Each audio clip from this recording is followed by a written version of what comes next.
Kuya B, paliwanag mo nga paano pwedeng gamitin tong squat rack natin. Umpisa muna tayo sa shoulder B kasi kailangan mo ng shoulder to cry on. Ito B.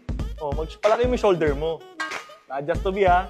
Pwede mo siyang ilagay dito kung gusto mo mag-squat, okay? Okay, so ito yung Smith machine. Mas maganda tong alternative kung gusto mo ng mas safe kasi mas stable siya. So pwede ka dito mag-press. Pwede ka ring mag-squat. At kung gusto mo, lagyan mo siya ng bench dito sa baba, pwede ka rin mag-Smith machine bench press. Kung gusto mo yung chest B, lower chest. Pwede mo siyang gawin. Ayan B, lower chest. Tatanungin niyo Kuya B, lower chest lang ba pwede gawin dyan?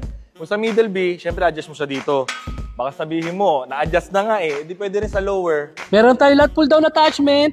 Papasok lang natin. Rowing attachment. Pinapasok lang din, plug and play.